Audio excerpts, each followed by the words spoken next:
Support for Soccer Today is brought to you by Manscaped, the best in men's below-the-waist grooming. Manscaped offers precision-engineered tools for your family jewels. Manscaped recently launched the Ultimate Man's Hygiene Bundle, the Performance Package. Join over 4 million men worldwide who trust Manscaped with this exclusive offer for you. 20% off and free worldwide shipping with the code SOCCERTODAY at manscaped.com. Ya lo hace, pierna derecha, directo al arco, golazo, golazo, golazo! The world of football with a soccer perspective. This is Soccer Today with Duane Rollins and Kevin Laramie, live on the Sports Podcasting Network. Good day, good night. Welcome to Soccer Today for Tuesday, June 7th, 2022. I'm Kev Laramie and I'll be joined by Duane Rollins in a second. We'll invite you to subscribe to our YouTube page and click on that notification bell to be made aware whenever we have a brand new video uploaded. Welcome to live on Twitter, as always, at Soccer Today SPN. I'm Kev Laramie, and joining me today to give us the latest on the Canadian men's national team and more on the beautiful game from a Canadian perspective and North American perspective is Duane Rollins. Duane, how you doing today? Okay. I'm hopeful that with the news that they're training again, that we might not see a complete disaster of them pulling out of a Nations League game.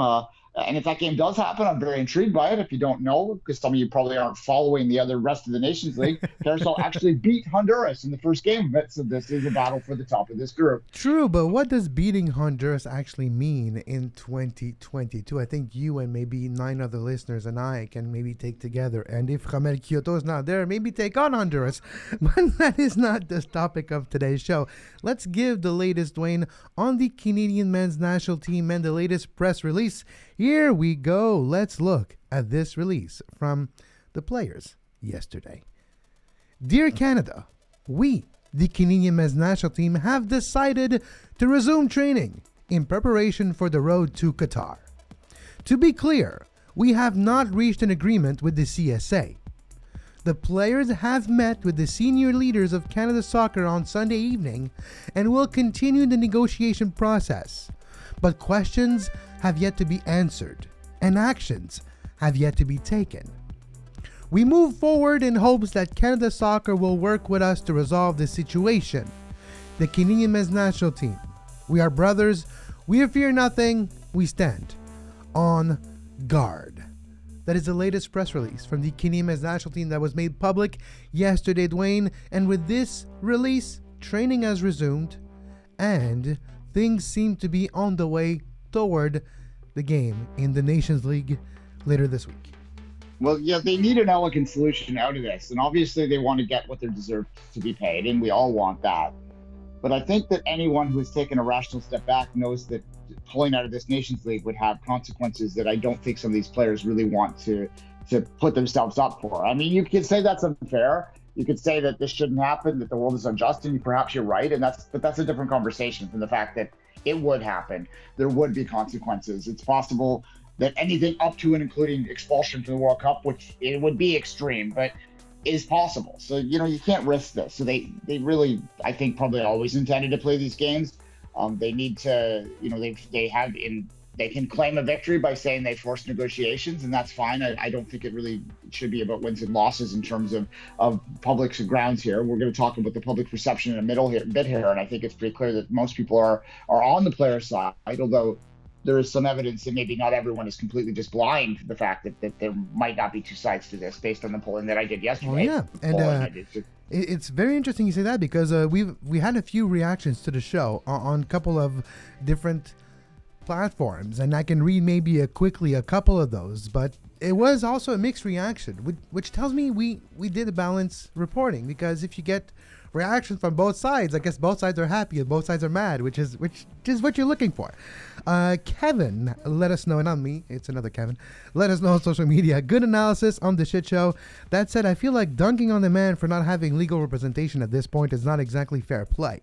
The women have been engaged in a longer running pattern of negotiations with the CSA, hence their extent representation. Arguably, the Canadian women's national team players likely have more regular contact than Canadian men's national team due to geography. If the Canadian men's national team does not have legal representation in 2 weeks, time to dunk on them then, in my honest opinion. Thank you, Kevin, for mentioning this on Twitter. And you can always react to us on Twitter. More reaction to the show. Why drag this into the public? Sort it out between the concerned parties and let's play soccer. Dale mentioned us on YouTube, and you can comment on the comment section below. Please explain why pay equity in an absolute sense should exist between the two teams. Well, there's a lot of reasons why it should exist, and we're not going to necessarily go on a demographic conversation here. It should be equity should be there for sure, especially on the pay side. All right, but if you would like to react to our show, you can do so. And Duane, you mentioned your poll. Let's look at this poll right now. This is from Duane's Twitter yesterday, which is at 24th minute, if you're wondering. Myself at Kev Laramie. 451 person answered this poll. And it says, do you support the Canadian national team's decision to strike? First choice was yes entirely. The second was yes mostly. Neutral, need more information. And then no. And the results are, survey says 24% yes entirely. 29% yes mostly, which is the most answered, but very close to neutral, need more information, and 20% no. There's a margin of error. This isn't a scientific poll, which then tells me, Duane, this is literally equal. It's like 4 answers, and the 4 choices outside of no are pretty much equal here. Yeah, no, I was surprised with this. I thought that it would fall much higher on the yes side. I was intrigued because not only, obviously, it's the Twitter poll, so grain of salt, we understand that, but it is a sampling of our listenership. It's a sampling of the people that follow me, and the people that follow me are generally very engaged in Canadian soccer. So those that are very engaged in Canadian soccer are also most likely to be most inclined to be anti-CSA often. That's my experience. So I was surprised that there was as much as almost a quarter of that those respondents saying no, they don't support the decision, and another quarter that were saying that they need more information before they're going to blank in. And that's good. The need more information, I think that would be my answer, honestly, at this point, if I'm going to put my opinion out there. But I do think that's interesting there. Just quickly, Kevin, I want to just speak to the gentleman who asked us about the lawyers in the comments. One of the criticisms that the players levied at the CSA was that they had from March and they weren't progressing forward. I would suggest that if the players are going to levy that criticism, that they also should have maybe been more organized when they're ready to go forward with such a drastic measure here. There are no completely white hats involved in this right now. That's kind of my take on it. I don't think the players are going through this perfectly, and a big part of that is that they don't have right legal representation. They needed to deal with that ASAP, and I have been talking to people today who have suggested to me that the process to do that has started, which hopefully that's true. Yeah, and hopefully it does happen, because that is what we want also for a representation, because there's actually a better chance of equal leverage in a negotiation and proper representation, legal, but also somebody that knows what they're doing in labor laws in Canada with international workers sometimes. Very important in this case because it brings nuance to what interpretation of the rules are, and lingo in contracts and negotiations can be so important, and that is why legal representation matters in this case. But we can continue, Duane, by looking at how it is perceived now. The players have decided to go back to play. Nick Montes, president of Canada Soccer, who has been on this show before and was at the camp until yesterday, had to leave LA after the meeting Sunday night. Eventually on Monday, he had to go back to this Toronto area where he's from for personal obligations, and we'll see how it unfolds during the camp. The next game is supposed to be June 9th in the Nations League in a couple days from now. So that is where things stands as of today. There's going to be news coming out in the next few days and more development. How does this distract from the preparation and play in these games, Duane? Is it a distraction, or is it okay? Because is 2 days of training, 2.5 days of training missed ahead of a Nations League game and missing a friendly really going to impede Canada's chances come November? Before the September windows, then I'm prepared to say that this will be a minor hiccup on the way to Qatar, and it won't have much impact at all in terms of of what their preparation is. Honestly, missing a couple days of training in this June window, which is a weird window anyway, it's sort of pigeonholed in. They normally would have a chance for maybe one game around this time of year. To try and put three in or four in some teams' case or some countries' cases is a lot. Look, that needs to get resolved, but if it does, then I think that honestly that this won't do much. And in fact, it might galvanize the players even more because they'll feel that they've gone through another battle together successfully if they feel that they get a good result out of these things, out of this negotiation. And do you think there was enough done for the infamous public relation battle to be won by one side or another? We know with the Sunday's press conference that was aired on multiple channels from Canada Soccer, it didn't give the best optics towards Canada Soccer's position. Let's put it this way. And people really enjoyed our facial reactions on the show yesterday when listening to the press conference because, well, we can't hide how we react sometimes. Heading forward, do you think the players, because the players also was not unanimous, not in the players, but I mean the public relation and the opinion of the players' move is not unanimous either. Was there enough done on both sides to make stride towards that public relations battle? Are the players maybe closer to having the favor of the public? We saw the poll, it's so divided. Or are maybe the employers of Canada Soccer putting their spin on it too? What is your thought on who's going to end up with the biggest leverage when it comes to public opinion? Yeah, look, people in all sports across the board are going to be inclined to sort of lean towards the players in disputes like this often, unless it's like in a professional league, which then for some reason they support the billionaires when those work stoppages happen. But that's a different topic. I think in this particular case that there's been enough mistrust over the CSA over the years that there will be a knee-jerk reaction against them in this.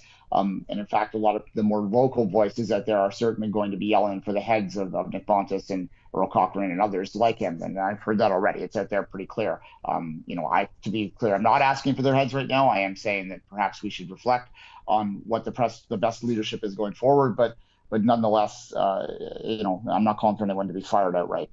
Let's be adults first. In terms of a PR battle, I hesitate to even answer it because I really don't want there to be a PR battle. I don't think there should be. They should be working together. They should have lawyers sitting at tables working this out. Now, I think that the CSA should have been more prepared to come in with an offer in March to get their ducks in order ahead of this, because it was pretty clear heading into the March window that we were going to qualify, that Canada was going to qualify. I mean, we could all be like stressed about it, but like pragmatically, they should have been more prepared. Hell, I work for a company that is a partner of the Canada Soccer. I had to write a press release for them to qualify before they qualified, right? Like if I'm doing preparation, you can do a little bit more preparation too, right? You know what I mean? Like that's a very minor and silly example, but nonetheless, it kind of speaks to that idea that you can prepare to be successful and you can have things ready to go. I would have been there right away trying to get this worked out. And I think that's another indication of how I'm using the term amateur, not to mean that they're amateurish, but that it is legitimately an amateur board, right? This is not a full-time gig. So it's vital that the professional stuff that they do have on board, we're doing that work and doing these things to make sure that they were ready for this to happen. And this is where the error happened. And this is where the players feel disrespected. And that's such a subjective thing to appreciate. What does it mean by feeling, disrespected? And they're athletes, and respect is a big part of their whole thing. So this is going to be difficult, but both sides do need to just take a step back now. The CSA needs to not hold press conferences where they're slamming their fist on the table, and the players need to not be putting out press releases that really don't say much and just are kind of not very professional sounding. We spoke to that yesterday. Yeah, that's true. And this one's already been different, so we'll see. And we'll see if there's legal representation. We'll see that change also, Duane. Yeah, let's hope. It's hope. And again, they need to play on Thursday. If they don't, this is a disaster. Not for like getting ready for November. Like there's lots of time for them physically and they've been together a long time, but they need to play to not have this go into further sanctions. Well, yes, that is definitely something that needs to be taken care of. And I think it's on the way there now, the training, and we'll see today. It's supposed to have a training also later today that takes place for the Canadian men's national team. Now, Duane, I'll take a second and I'll talk about our sponsor today. We are brought to you by Manscaped. Support for this show is by Manscaped. And Over the last few months, Manscaped launched a Performance Package 4.0. One of my favorite things, Duane, in that Performance Package. And I have to say, full disclosure, everybody, I need it. Now, Manscaped is useful for me. So the boxers are always great. I do like the Lawnmower 4.0, which has a light. It is waterproof and it can be used in the shower, which I have used in the shower. It's helpful also for trimming around your ears and everywhere that you could use trimming for your body, family jewels, and of course, all included. The Weed Whacker for an old man like me is useful because apparently when you're getting old, your hairs don't, it's not that your hair disappears. So instead of growing outside the top of your head, they go through your nose and your ears. So you need the Weed Whacker to take care of this for sure. I actually like a lot what's called the Crop Reviver. This is a toner for your personal area that would revitalize and make you smell really nice. So a lot of people will like that. Your partners probably included. But my favorite thing is the Crop Preserver, which is basically a ball deodorant. And that has changed how I have done my grooming on a daily basis. So yes, it's part of my grooming routine. And if you order the Performance Package 4.0, you get the nice bag here, travel bag made of leather. It is lined inside, so there's no problems. And you get also more things for your routine. You get the Manscaped newspaper that is very useful to pick up all that you shave, that and more. Of course, you can find 20% off on manscaped.com with the code SOCCERTODAY. That is 20% off and free shipping with the code SOCCERTODAY at manscaped.com. Unlock your confidence and always use the right tools for the job with Manscaped. We'll be right back after this short break. You are listening to Soccer Today. Follow us on Twitter at SoccerTodaySPN and like our Facebook page, facebook.com/Sports Podcasting Network.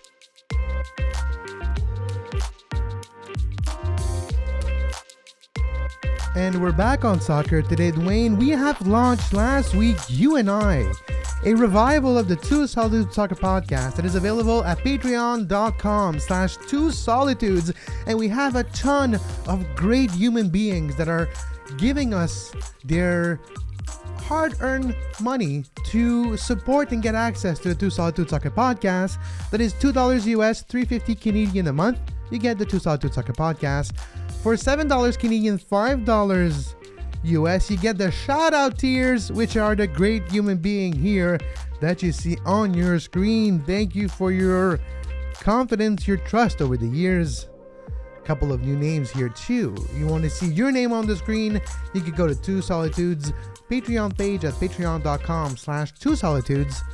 And for $10, we'll even talk about you and your name and how wonderful you are in this beautiful world. Patreon.com/2solitudes. You know, there was a breaking news earlier today, Duane. Yeah, Adam Buksa, which was rumored for the last few weeks, but Adam Buksa of the New England Revolution has been transferred to France Ligue 1 to RC Lens. No, it is not a radio-controlled soccer team. That's not what RC means. It is a team that former Montreal Impact player Zachary Diallo actually played a few years ago. But it is a team that is an up-and-coming team. It finished 7th in Ligue 1 last year. And right now, they're getting a striker. Adam Buksa's time in New England felt like it was coming to an end. We've heard a lot of rumors and a lot of, I would say, a lot of questions about his relationship with his training staff. And, well, we have a resolution to this trouble. Adam Buksa is going to France. Frank Delapa of the Boston Globe reports the Revolution will net $10 million from the deal. Here are his career statistics in Major League Soccer for Adam Buksa, a good striker for the last 3 seasons. Played 69 games including the playoffs, 49 starts, 31 goals, an expected goal tally of 26.7, living up to expectations.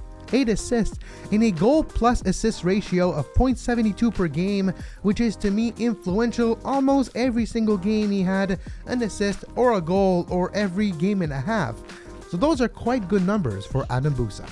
Well, yeah, you're close to a 1 and 2 player there in terms of the offensive production, and that's elite within Major League Soccer. It's elite within any league. So obviously that's going to be a big hole for New England to fill. I was telling you off air, Kevin, that that I have a theory that New England's slow start this year might have something to do with the fact that a lot of players, after the great year they had now, might be kind of eyeing transfers this summer.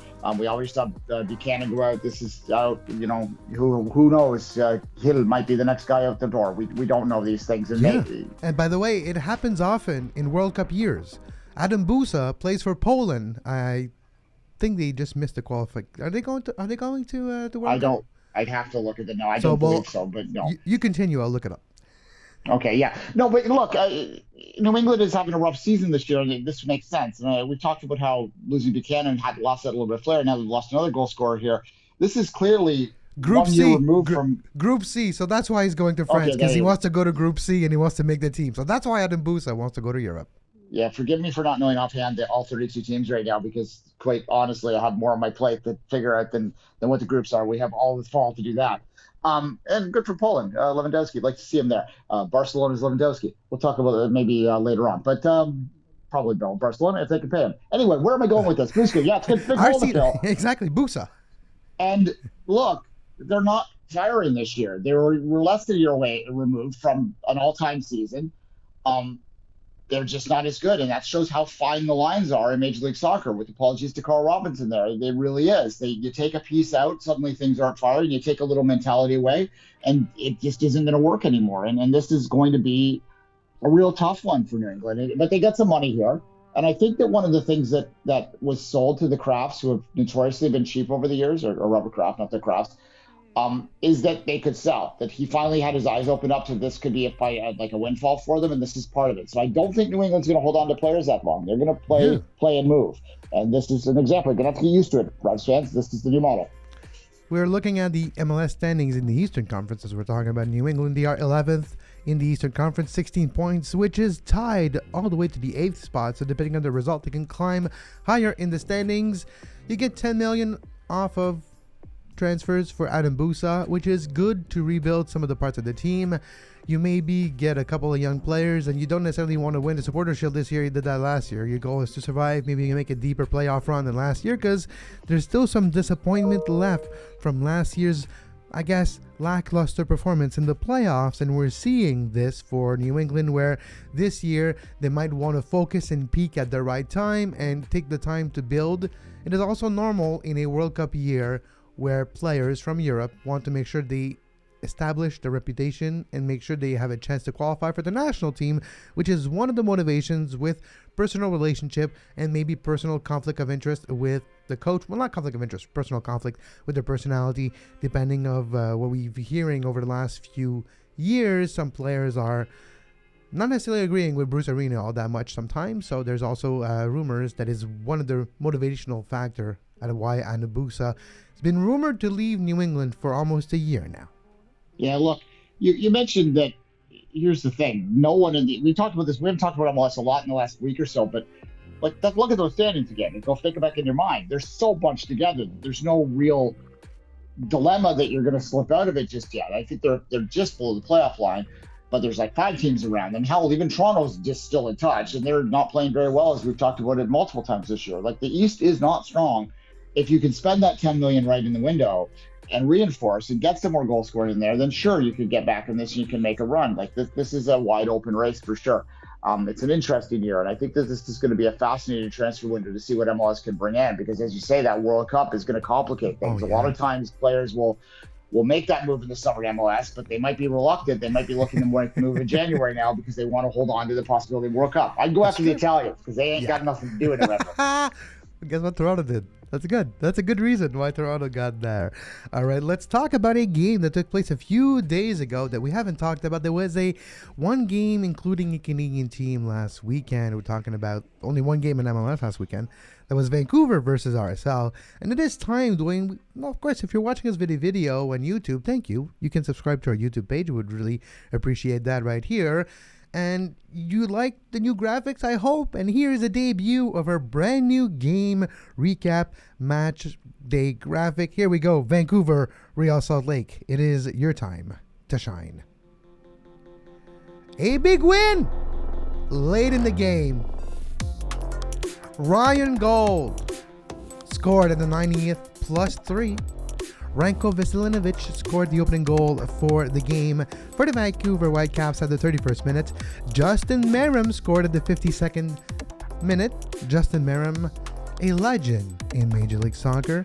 And there was a red card. Aaron Herrera got a red card at the 90+1 minute in this game. 6 shots, 4 on target for Vancouver, 41% possession, a meager 386 passes, 82%, but expected goal of 1.3, just ahead of RSL at 1.2. 10 shots, 4 on target for Real Salt Lake, 59% possession, 552 passes, 87% passing accuracy for Real Salt Lake. A good win, but they let it, a good win, I mean, a good performance statistically speaking, but they let go of the 3 points late in this one. It could have been a draw, but it was a loss for Salt Lake. Big win for Vancouver. And Duane, let's talk about Vancouver. Are they on the comeback trails? They are only a couple points away from a playoff spot. They are 10th in right now the Western Conference. What is your thought on Vancouver's resurgence? Well, they're not going to win pretty ever. This is not a team that is equipped to win pretty. I mean, you look at those numbers; they're not very inspiring. But they have figured out that they have to play like that even at home, and that's not fun for the home fans. But the home fans aren't going to care if they can continue to get wins. Now, I don't think they're going to be playing RSL every week. I know they're not going to be playing RSL every week, so it's going to be a tough slug to get truly back into a contending status. But to hang around the playoff line, sure. I mean, making the playoffs in MLS is not an accomplishment, folks. It's not. Not anymore, because there's a lot of teams that are making them. But as we look at the Western Conference, the top hasn't really changed. But with Vancouver's win, they moved ahead of Seattle. Seattle is 11th. Seattle might trying to find a way to get higher easily. Seattle is going to be one of those teams that continue their climb in the standing. So Vancouver will have to battle Cascadia, because look at this. 10, 11, and 12. It's a Cascadia battle for a few points, but Houston is right now the last team taking part of the playoffs, with Minnesota and Colorado being tied on points. Those will be fascinating. Kansas City last in the Western Conference, and to me, that's still the story. That's still the big story.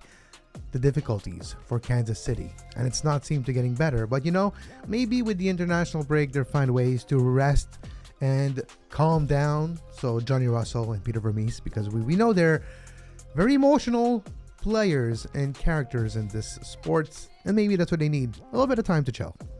Maybe, yeah. I mean, or Kansas City might just need a reset. We've talked about that before.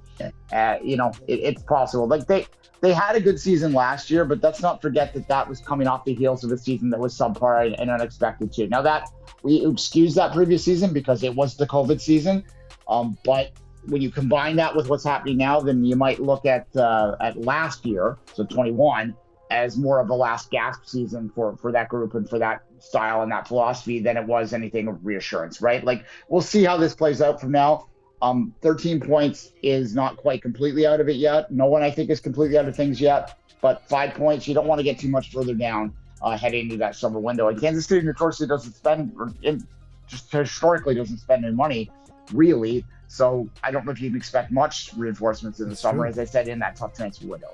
Yeah, I don't expect a whole lot. And even for other teams, I don't expect this summer window, and we're not going to start a tangent at the end of the show, but I don't expect this summer window to be spectacular. Like, we've heard about the big names coming to MLS already, so I don't think there's going to be a whole lot of things happening that are not already announced or rumored at this point. But on that note, Duane and I will say thank you until tomorrow. We hope that you enjoyed today's show. Of course, you can follow us on Twitter at 24th Minute, for Duane at Kev Laramie, for myself, and at Soccer Today SPN for this show, live every single day of the week. And you can subscribe to our YouTube page, youtube.com/sports podcasting network. The podcast version of this show is available everywhere you find your favorite podcasts: Spotify, Apple Podcasts, Google Play Store, Spreaker, and on our website if you are looking for it. If you are a content creator looking for help on multimedia projects, you can always contact me at spinmediadigitalsolutions.com. That's my company, and myself and my employees will do our best to help you with this project of yours, or the new graphic that you see, of course, is made with our team here at Spin Media. And of course, we can't say goodbye now without saying that you can get 20% off and free shipping worldwide on manscaped.com with the code SOCCERTODAY. That's 20% off with the free shipping at manscaped.com, and use code SOCCERTODAY. Unlock your confidence and always use the right tool for the job with Manscaped. But as always, until next time, for Duane Rollins, I'm Kev Laramie. We wish you a great soccer. You can find the podcast version of all the shows we do on iTunes, Apple Podcast, Google Play Store, TuneIn Radio, iHeartRadio, and anywhere you get your podcast.